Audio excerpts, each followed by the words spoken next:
sorry. It's recording now. It's recording. Okay. Yeah, I hit that. It wasn't showing. Okay, very good. Hello, everyone. Thank you so much for joining us here live. We are all the young Black expats, and we're all living here in Costa Rica. It is rainy season, so if any one of us, it is storming for both of us, both locations. So if any one of us get cut off, just chop it down to living in paradise. This is just the thrills, one of the thrills of living here in paradise. That's it. And so what we've been doing is a weekly blab, a weekly chat. And LaTanya, she gave us a good name to call it today. So now we're doing our weekly expat chats. Yeah. So we absolutely love that. And what I want to do is to get our fam over here, Smokey and LaTanya, to get us started, get us rolling, and then we'll just start going from there. But we had a bunch of questions this week, so we have a lot of topics to discuss, and we may even have some guest speakers today as well. Yes, I definitely am so excited about this week because we do have some special guests that have confirmed that they are joining us. I've received a message that they're on and was waiting on us. So welcome to this week's Expat Chat. And we do get some of the same questions every week. And some different ones that, for this week that I think are pretty good. But I wanted to share a little housekeeping and opportunity. See, Mitch and Donna dropped off just that quick, but we're going to keep on going. So here's some of the housekeeping. If you can tell a little bird, it's right up there, or it's over to the left. It depends on your screen, but it's over that way. Tell a little bird what we're talking about to your Twitter followers. If you have a question, just simply do Q and / and then type your question. See the example right there under the Rev Coach, and it'll pop up for us to be able to see. So I'm looking forward to inviting one of our fellow Central American expats who is living in Nicaragua and is bringing the perspective from Nicaragua. He says that he's online, and we're just waiting for him to join us. So I'm looking for you, and I don't see you. I know it's your first time using it, but if you're watching, you have to subscribe to enter into the room. Otherwise, you're just viewing. When you view at the link, you see us, but you can't talk to us. So if you are, Donna, you want to just go on and start with some questions? I got a good one just before we came on. Okay. Let's just quickly,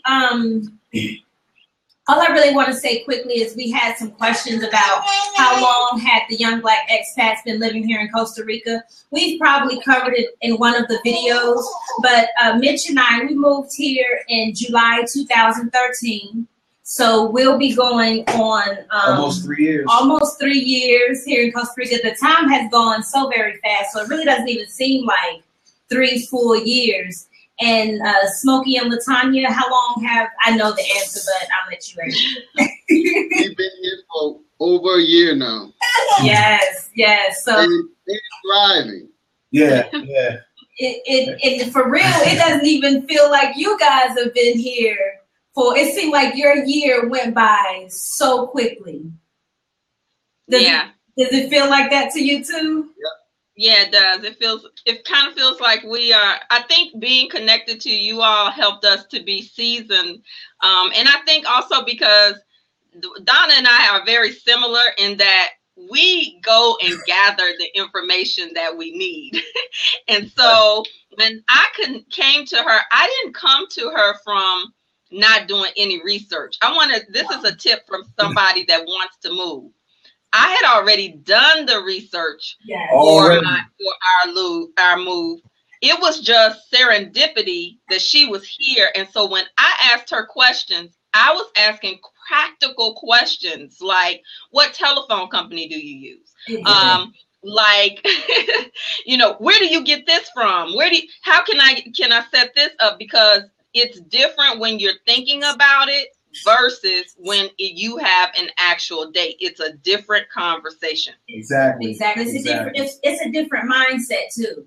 Because when you're just throwing it up in the air, you just, but when you know you're coming, then, you're coming from a place of, look, I'm on my way, I need to get this information, or you're just more, getting yourself prepared. And another thing that I wanted to mention is our little baby here, Salah. Some of you already know her, but also we've had a baby here in Costa Rica, so we also have a Tika baby that's bilingual.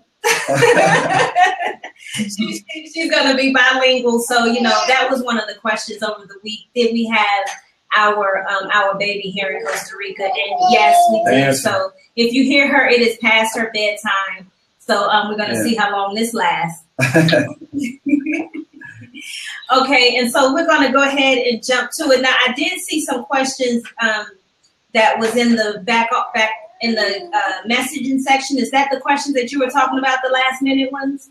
Yes, and I see that our guest is here, so I just want to acknowledge you, Devon. We're going to introduce you in just a moment. We're going to just answer a few of the frequently asked questions and then bring you on and just chat in just a minute. So hang on, don't you go anywhere. And I'm looking for our next guest. If you're watching, make sure that you come in the room. Okay, so I'm going to go off of the questions that was just put in the messages. And the one that she asked, and I know LaTanya have been doing some research about this one, is it easy to relocate with a small dog here? And about the vaccinations for dogs and pets and anything of that nature. That one I really don't know specifically because we don't have any pets. So LaTanya, that one is on you. So I hope that you're watching. Hey, you said that you were going to tune in, sis, and so I don't want to say your name without your permission if you're not in the room. But I do have a small dog, and Smokey and I made the decision to travel here first without our dog. I will tell you straight up, straight no chaser, I wish that I had just brought my dog with me. Because it's a lot easier to tend to the matter. Now, what I did learn is, depending on the breed of your dog, my breed is a pug, which some airlines have banned transporting any pug nose type dogs or any of those breeds like pit bull, smash nose dogs, Boston Terrier. He's actually a mix. And so I had to really go through fine comb details. And here's something that's key. If your dog can fit under the luggage, under the leg area, you can bring your dog on as a carry-on if it's a small dog under 25 pounds. Most airlines allow that. If your dog is larger than that, then you can, for some airlines, you can check him for luggage. Some airlines have discontinued checking dogs as luggage completely. Now, if your dog is a pug nose or smash nose type dog, there are airlines there is only one airline actually, and that you can transport them in as cargo. So I gave you 3 different options.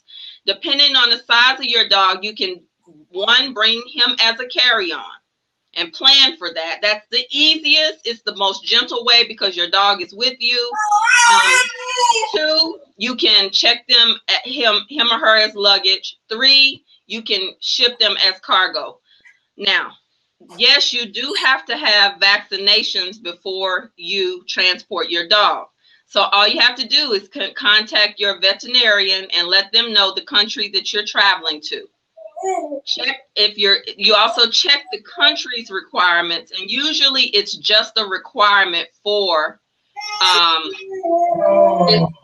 it's just a requirement for the same type of vaccination. And so as long as you have the paperwork, it's really okay. Now, if you're going to be taking your dog backwards and forwards between the countries, that is something to be mindful of, because sometimes you can get the dog in, but it's not as easy sometimes to get them out.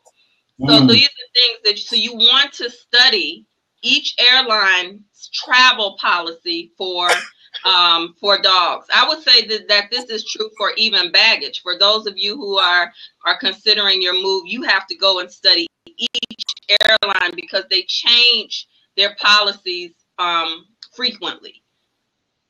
So I hope that helps. If you are in the room, come in and type the letter Q and backslash and ask a question or jump in the seat. And Devon, if you can click on open seat so we can get you into the seat. The seasoned traveler, Devon, click on open seat or call in, and so we can get you in. Okay. Okay. This is the That was one. well said. We can get, yes, awesome. That was, look, because I knew Latanya knew, because that one right there. That's a lot of people are really asking about, their pets and getting them on and getting them into the country. Damon? Hey, Devon. What's going on, brother? What up? Hey, good to see y'all. Well, hang out with us for a minute. Donna, did you have another question that you wanted to answer? You know what? I actually, since we have him on, we can go ahead and chat it up with him, with Mr. Damon here. I know you have a lot of good information about, both Costa Rica and currently living in Nicaragua. So, we can go ahead and start chatting it up with him. So, Devon, you are always so cheerful about coming to Nicaragua, but we got to start at the beginning. The one question we are asked, probably, if we had money for the 3 questions that we're asked every week, which is, why Costa Rica? We got to ask you, why Nicaragua? Yeah. Why Nicaragua? Right. Well, actually, it probably boils down to sort of the same question you guys have to answer, because I started out with Costa Rica. I used to spend a lot of time, myself and my girlfriend, we spent a lot of time visiting Costa Rica, going back and forth, and she was actually living there, working as a teacher for 3 years.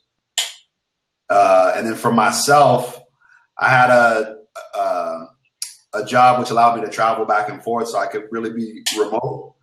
And I spent a lot of time just working remotely from Costa Rica. Wow. Then when I actually got ready to make the move, I decided to go with Nicaragua instead after visiting there. Okay, so tell us a little bit what you liked about Nicaragua. The biggest thing, and it's probably something that you hear a lot, is the price difference. Nicaragua is a lot cheaper, maybe like half the price difference from Costa Rica on certain things. But also, I have a lot of business ventures going on, and with Nicaragua, it's a little different because pretty much if you have an idea, it's a lot easier to start something that's not already going on in Nicaragua, because they're pretty new to tourism, pretty new to new restaurants, new concepts. It's pretty much not there already. Whereas in Costa Rica and maybe some other places in Central America, people may have already beat you to the punch with whatever your business idea is. So in Nicaragua, you had that opportunity, like in most cases, whatever you're coming with, it's not really going to be there already in some cases. Okay. Okay, so you were looking at it from a businessman's point of view, and that's a very interesting perspective to have. So you noticed the price differences when you made the visits. Can you talk a little bit about that? Yeah, you can see the price difference. But even though I'll say even though things are cheaper, you have to give up some things for those cheaper prices. So like in Costa Rica, the infrastructure is already there. So it's like a lot of things, a little bit easier to do some things like take a bus. The local grocery store might have more things than what they may have in Nicaragua. But overall, it's kind of true. Like a lot of people say, Nicaragua was like Costa Rica 10 years ago. Okay. Now, how about the government there? Are you? What's the difference between the Costa Rican government and Nicaraguan government? On a day-to-day basis, like I really don't see any difference. Okay. I mean, yeah, like I as far as having to deal with, anything other than whatever taxes you might pay as part of buying something, I don't really see any difference. They do have a different type of government. I guess, it's like a communist-based government, I guess. But for my day-to-day basis, I really don't see any difference as far as the government's concerned. Okay. So, one of the other frequently asked questions is about brown people. How are there brown people? Do you see a lot of them? How do they receive you? Do they receive you as family? In that aspect, like it's probably not too different from Costa Rica, because the same way there's a Afro-Caribbean coast in Costa Rica, it's the exact same way in Nicaragua. There's an Afro-Caribbean coast the same way. What is a little different is I think it's a little more contained. Like in Costa Rica, it's kind of the same way. I think it's a little bit more separated. But in Nicaragua, like you probably don't see as many morenos other than on the coast. Here and there, you see some people, but it's not as the population isn't as prevalent unless you actually go to the other coast. And you go to the other coast, and it's just like going anywhere else in the Caribbean. But as far as like, no, go ahead.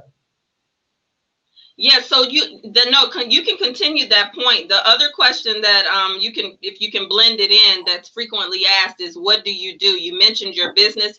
If you want to share your business, but we get questioned all the time about how we made the move and what do you do in Costa Rica? Would you like to share? Because we want people to be able to consider all types of things. And one of the things that we tell people is don't come to Costa Rica expecting to get a job. Exactly. Right. Well, first to kind of wrap up what we were talking about before, as far as brown people are concerned and how I'm treated as family or not, I can't think of any incident that I've had, and we've been here 3 years now in Nicaragua, and I can't think of a single problem that I've had with anybody. Other than somebody who might have been an American, like another expat that might have rubbed the wrong way. But as far as that's true. We have to talk about that because that's another element. Because that is a whole different paradigm.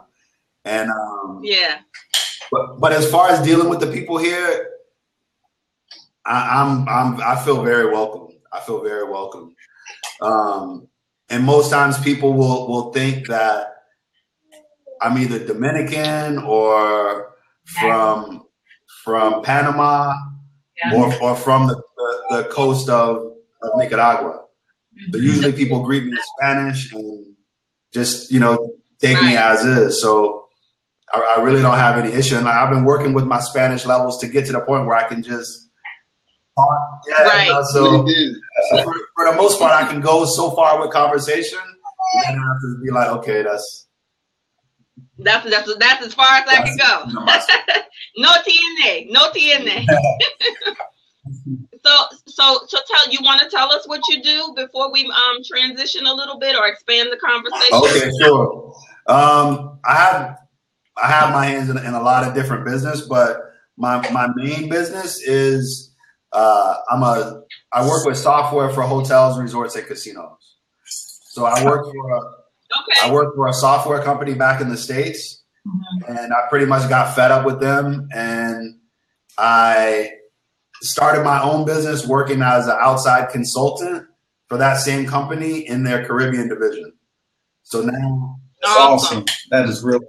That is absolutely ingenuity at its finest. And you and Mitchell and my husband, I know that oftentimes we get asked the question about the single woman living abroad. But can you and you three talk a little bit about, from a Black man living abroad, how you feel? My husband often talks about how he doesn't feel the stress of when he hears sirens.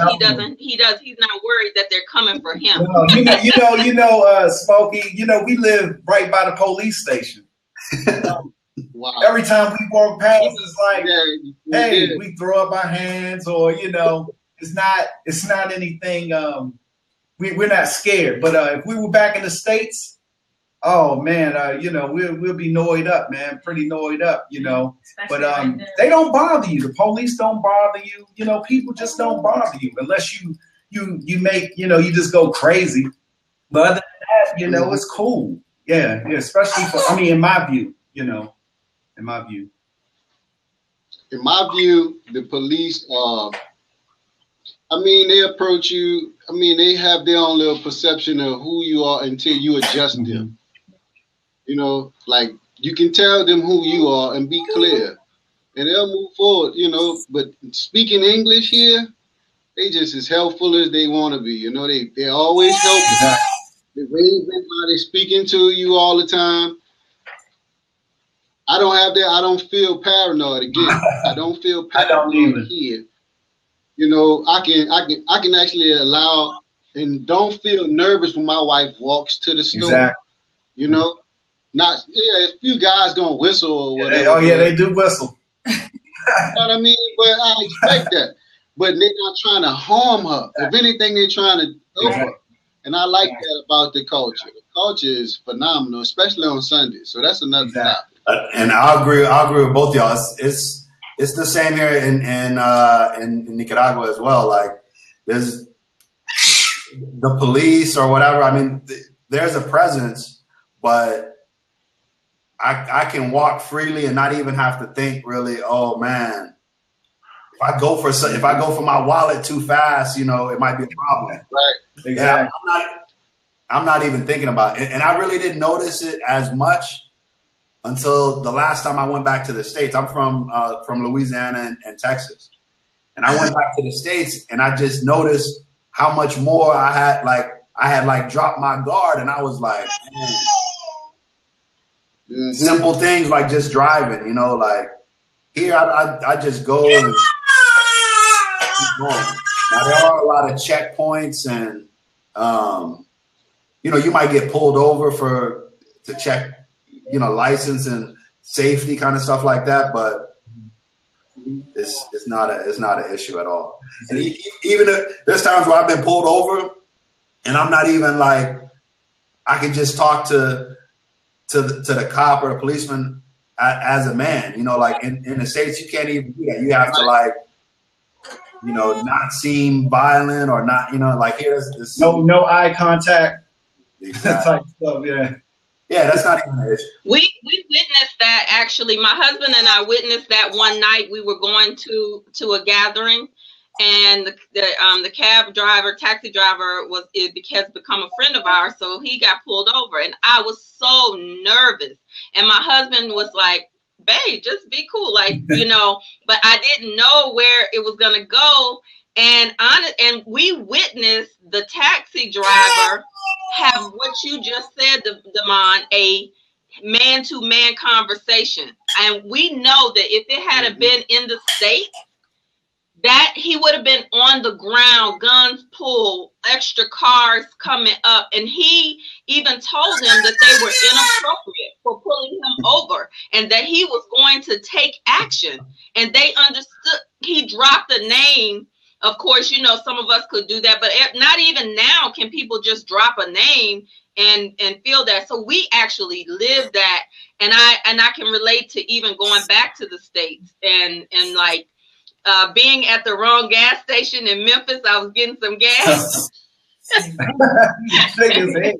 I was like, you know, I'm so chill, right? I'm so zen, and I'm not thinking, and I go to get some gas, and I was like, oh, whoa, wait a minute, LaTanya. Don't get out here. Right. So I had to shift a little bit coming back into the States. Thank you all for sharing that. I want to now ask Jessie, who tried to get in the seat. Jessica, if you can go on and jump in the seat, because I know you're on a limited amount of time. It's open right now. And so all you have to do is click call in so we can continue the conversation with you. And Jessica is going to bring to us another perspective of a young couple who is living actually on the Caribbean side of Costa Rica, on the beach, and living on the beach in both places.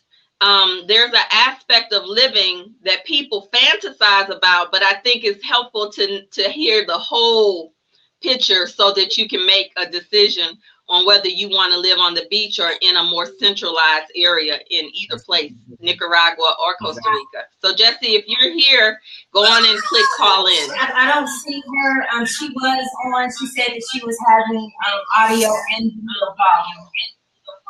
So I don't see her up here. Okay.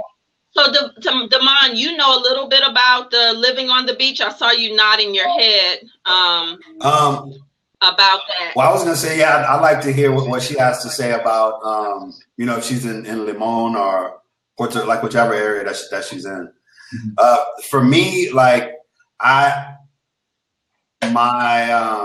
partner, she lived on the beach before, so she was, you know, 24/7 on the beach. Now we live in the city, so we live in the capital, which is similar to San Jose.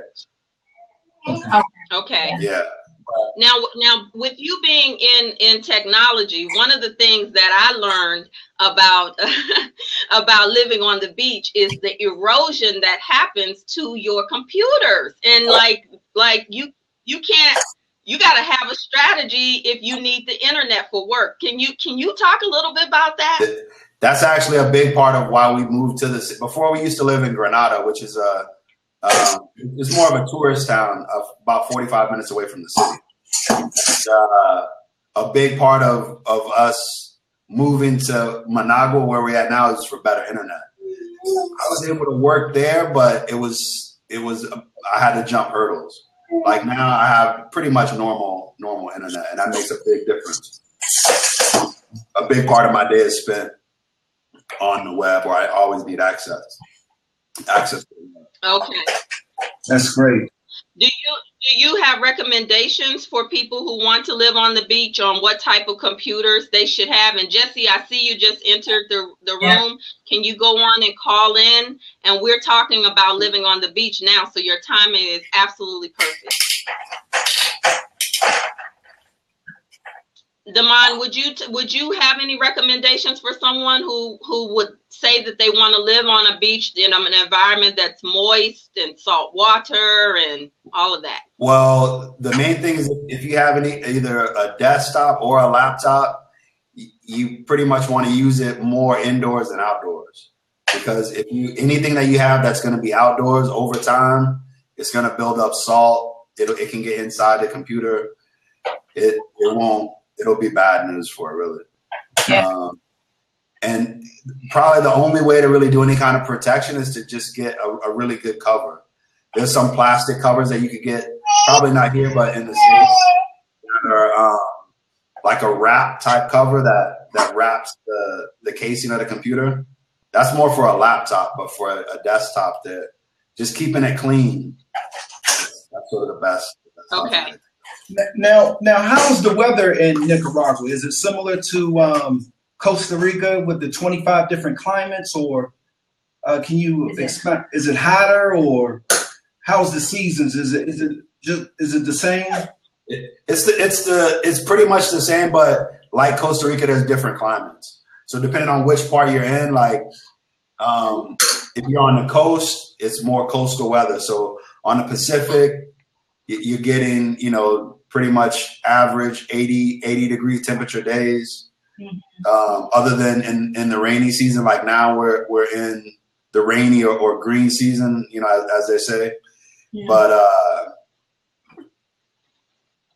if you go to the mountain region is a lot cooler. It's similar to like Arenal or Monteverde in Costa Rica. They have a region that's the same like that here. And then on the Caribbean coast, it's maybe a little bit warmer, more like 85 to 90 degree average weather. So I say it's pretty similar from what I've seen from Panama, Costa Rica, Nicaragua, Honduras, El Salvador. They share the same temperature, really. Okay. Unless you go higher. And Panama as well. And Panama, yeah. Mm-hmm. Yeah.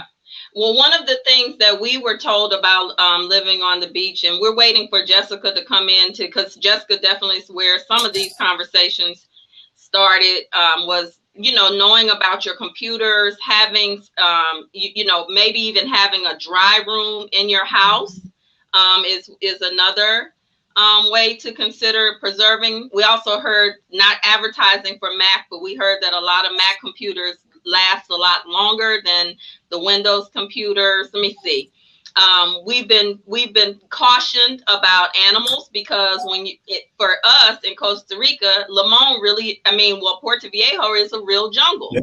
And so to think that you're not going to coexist with animals, for in Latania's case, snakes to be specific.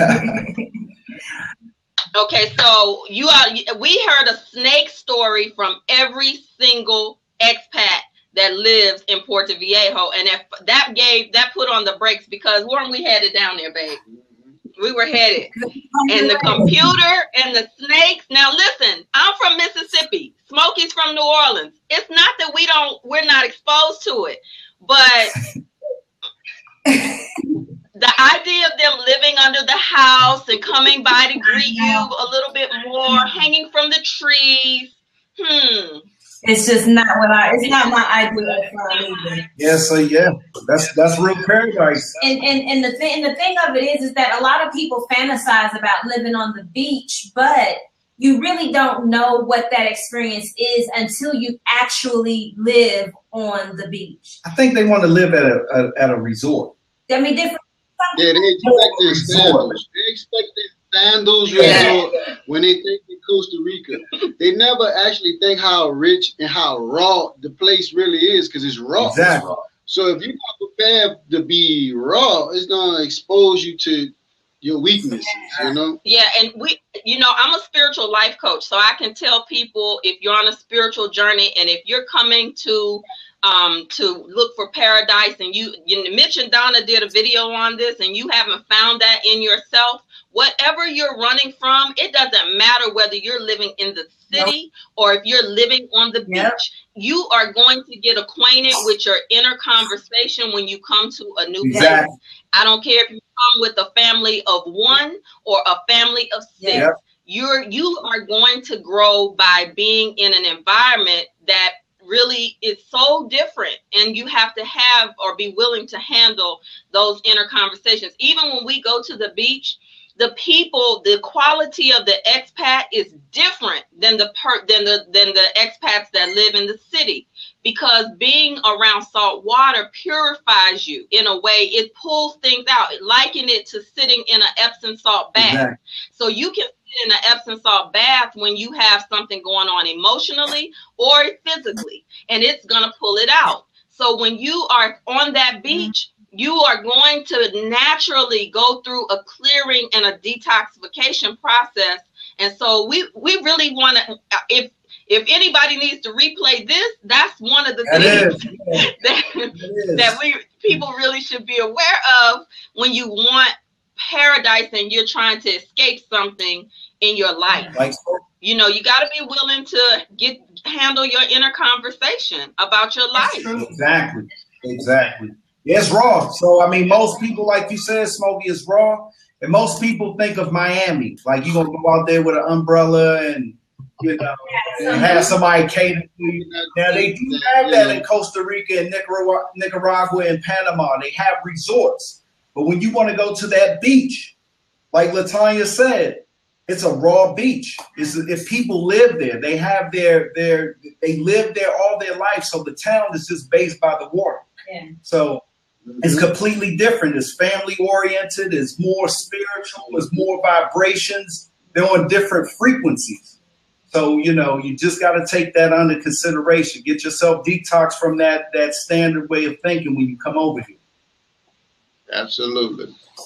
Yeah, Evan Taxi said, pay your utmost respect to the land and its people, and you will do well wherever you decide to live. And that's absolutely true.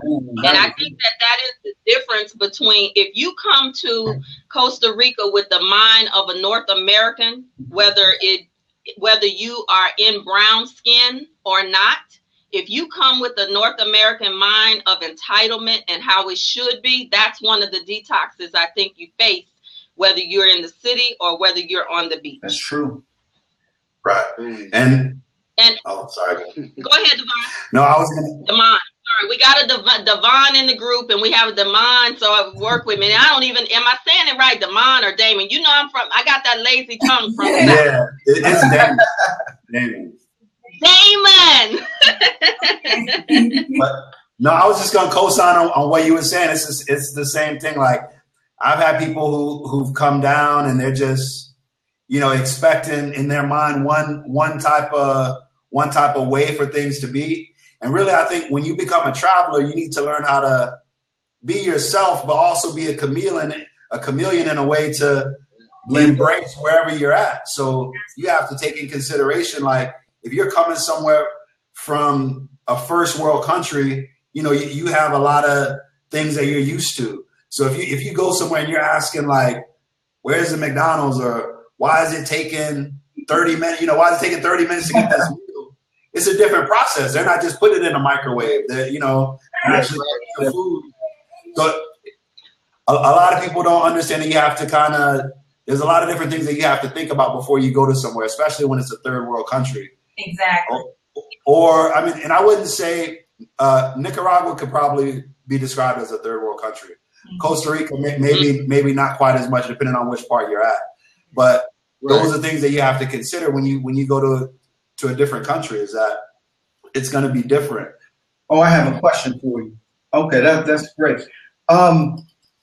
With you know, the racism that is in Central America, they said that it's like Nicaragua, like Costa Ricans don't like Nicaraguans and Panamanians do not like Costa Ricans. Do you see the difference based on the different countries in Central America that you lived in? I'm going to say, yeah, a little bit. I think like a lot of Ticos talk really bad about Nicaraguans. And like, cause I see it from the outside. I have a lot of friends who are Ticos.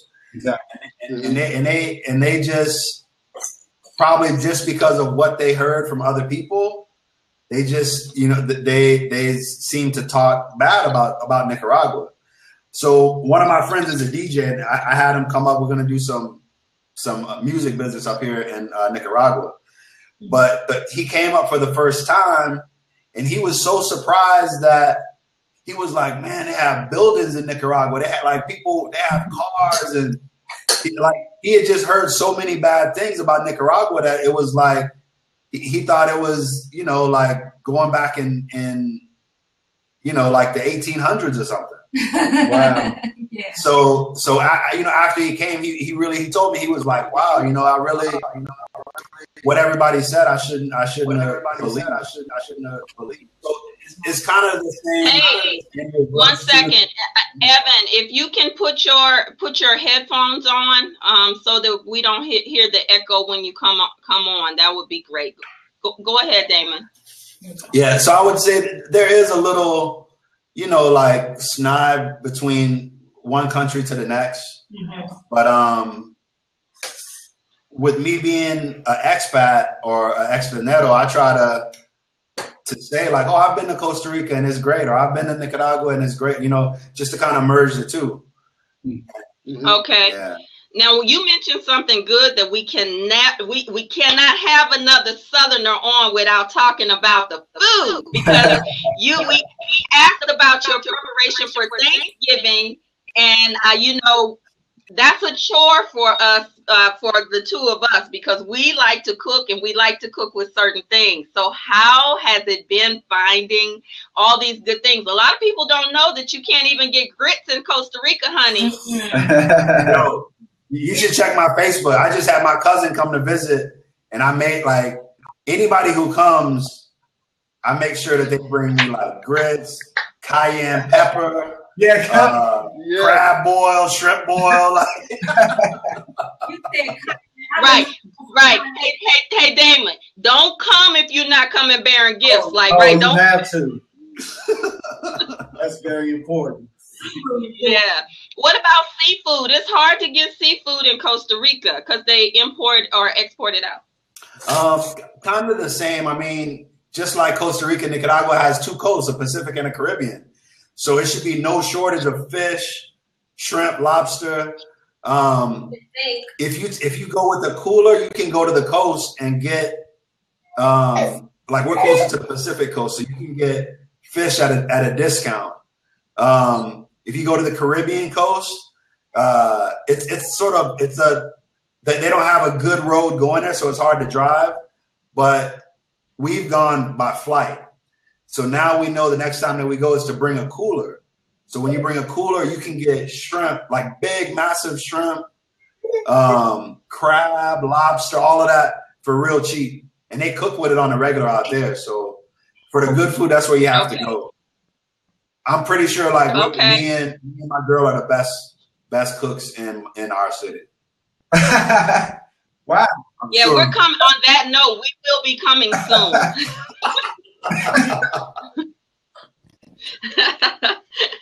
Yeah, you trust me. But anywho, we have Evangelos. We see that you're audio only, and you had talked about earlier you wish that some people would move to Portugal. Tell us why you wish more expats would move to Portugal. Great evening to you, ladies and gentlemen. Great topic, and as being an expat has really drive me to the conversation. And nice to meet you all. Great conversation, by the way, and great advice. You too. Yeah, thanks. Go ahead. You were saying why do you want people to move to Portugal? Well, we have two things in common with mainly with people from US, because first of all, it's a Christian country. Portugal is a Christian country, and if you're Christian, you're welcome. Even you're Muslim, you're more than welcome. It's like there's no limitation in that sense, and it's a pretty safe country. In Europe, it's a very small place, but very community-based place, basically, and it's very little crime, and you have a freedom. We have more parties in here than any other country in the world, I think, and the life itself is very cheap, and it's very affordable. People from US to actually move here. Okay. Mitch, did you have any questions for Evangelos? Oh, I mean, he summed it up as far as you said that it's a pretty small family knit country, and you said it's based off the euro. Yeah. Okay. Yeah. What about English? What about entrepreneurs who want to? How's the internet? How's the internet good, situation very there? good. At the moment where I am is middle of the forest. Basically, my house is almost middle of the forest, so my signal itself is a bit low in here where I am. But generally, internet is very, very good. Okay. That's wonderful. Now, tell us a little bit about the food there. What's the traditional food? To be honest, it's very, very mixture of old Arabic food and Mediterranean food with African food mix. Like with some Brazilian and Angolan and Mozambican food type of mix, but the cuisine itself is like we were mentioning about fish. We get plenty fish. Beach is about 8 kilometers away from me. I go pay 10 euros and I get two big bags full of fish. Really, I give it all to my neighbors, and really you can't finish in one time. So really, it's cheap. Fresh fish wise, is the cheapest I think in Europe generally, because we get it from our local fishermen. Go with the boat, brings to the beach, and we buy it off them every Sunday. And through the summer, they fish it very, very regularly. Every day is almost fishing. Okay. Awesome. Did you all have any more questions? I like to ask Nomadic Soul about Costa Rica. What's the situation really when like people like yourself just moved from United States, and what's the situation if they try to set up a business? What's the difficulties and red tapes that they come across, or is it less than US? Anyone? I'll say that there is quite a bit of red tape. I actually have two businesses that I'm working with here. One, my software business is it's actually, since I work with a US based company, it's based in the US, and I can work basically wherever I choose. It's just that I'm living here in Nicaragua. Now, another business that I have is I'm a partner in a surf brand that's actually based in Costa Rica. Now, that business, we had to go through a lot of red tape to be able to get to be able to sell items, to pay tax. There is quite a bit of red tape, but we went through a broker to help us with the process of going through, talking to the different government departments to get sponsorship to be able to open a business. So it's possible, but it probably would take a good maybe 4 to 6 months with the process of being able to open a business, and that's a business where you have to pay tax in whichever country you're in. Okay. Yeah, absolutely. So I mean, we're gonna. I understand that. Thank you so much. We're gonna open up the seat because we see that our other guest has come back, and we can see if we can get her in for maybe 5 minutes. Nice to meet you. I'll follow you all guys, and hopefully we get chat. All right.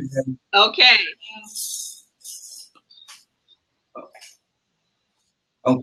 All right, Jessica, the seat is open if you want to join us. And in the meantime, we have a question.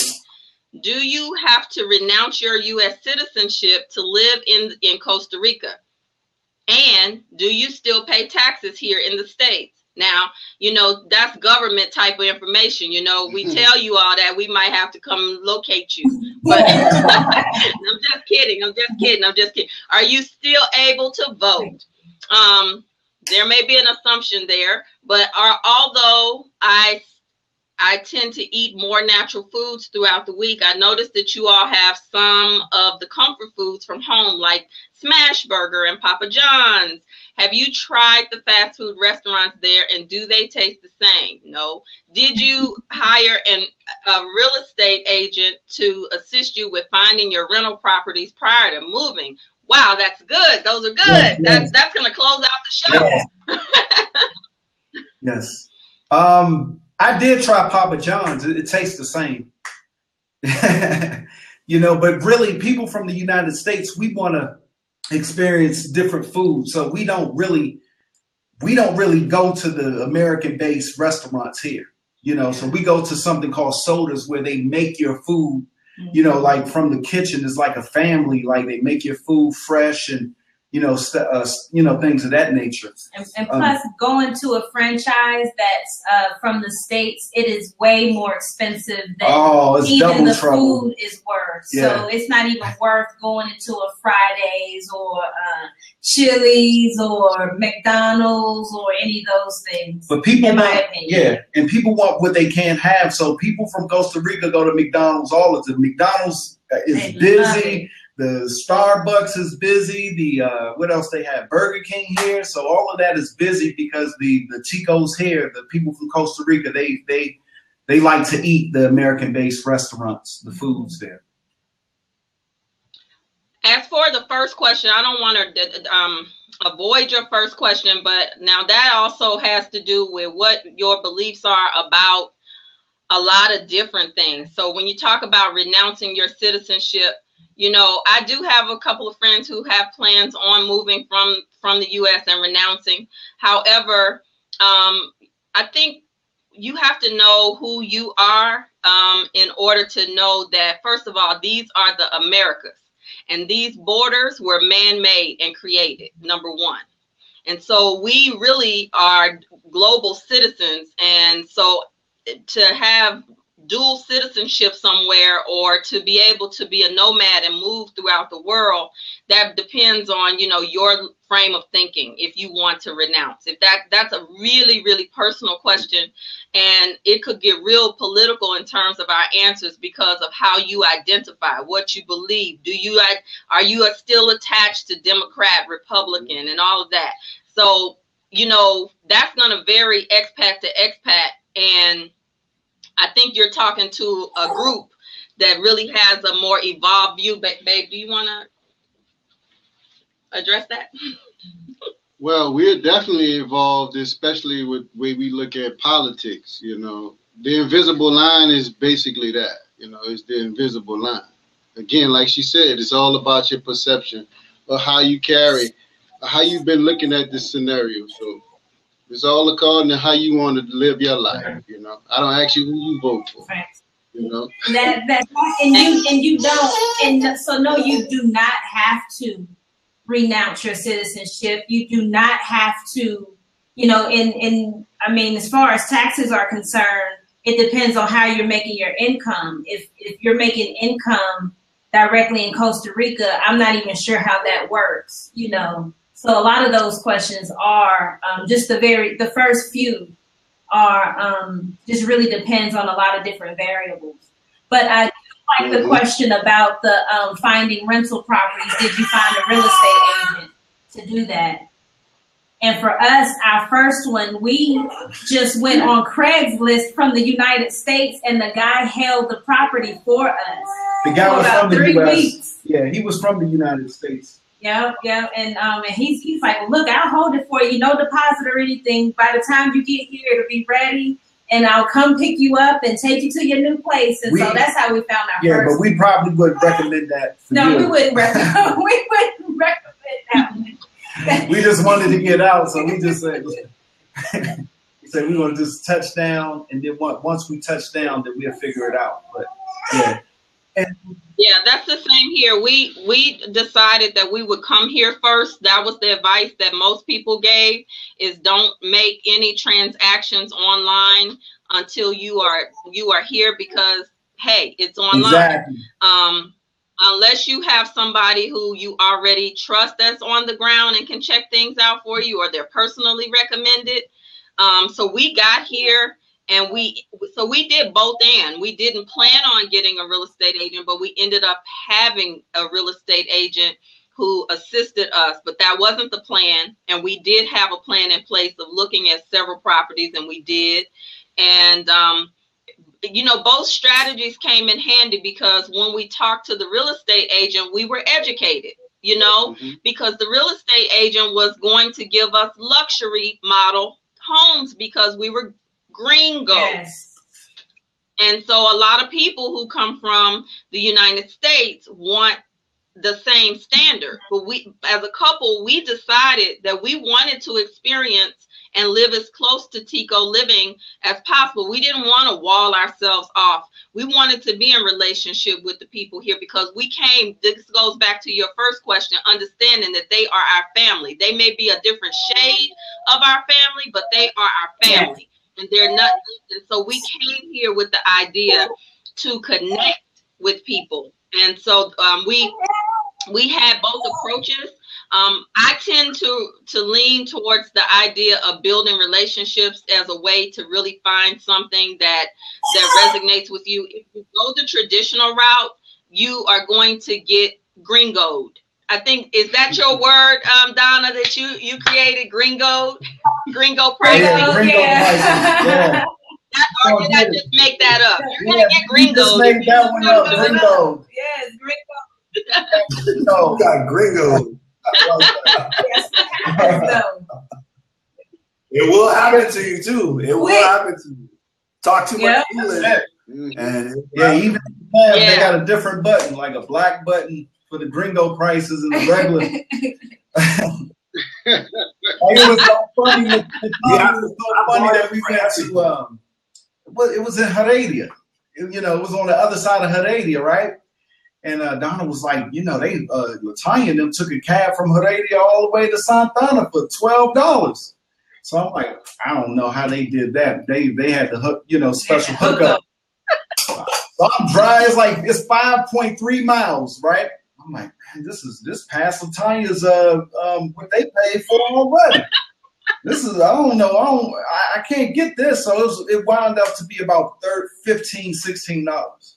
So just like I said, gringo prices, if you get the special hookup, if you know somebody, that's good. But other than that, if you don't know anybody, you catching those cabs or anything else, and they know that you're not from there, you're going to get taxed. Yeah. Is that the same situation in Nicaragua, Damon? I'll say I don't think they're as crafty as the Ticos. Oh, yeah, they're not as crafty. Yeah, so you can really, I bargain for everything. I'm at the grocery store. Really? Wow. Yeah, I bargain. So so I think here, it's not really, they're not really gonna try to cheat you out. I mean, for the most part, they'll be pretty honest about stuff. I'm it's always good to know the exchange rate and know, what you're asking for should actually cost. But for the most part, I feel like they're not really gonna, on average, they're not really gonna try to cheat you out. That's a good reason just to move on that alone, because exactly. I tell you, I get really, disturbed sometimes when you realize that, it was this one time we took a cab. I think they took us around a couple blocks. We didn't know where we were going. And then when we were coming back, we asked for a cab to go back to the place. He was like, no, the place is right there. We were like, what? And then we found out too, when you if you're a Tica, and this is the benefit of being of really being family, if you speak Spanish, it's really a lot easier. But we found out that Ticos travel and buy at a certain price that we might not even know about.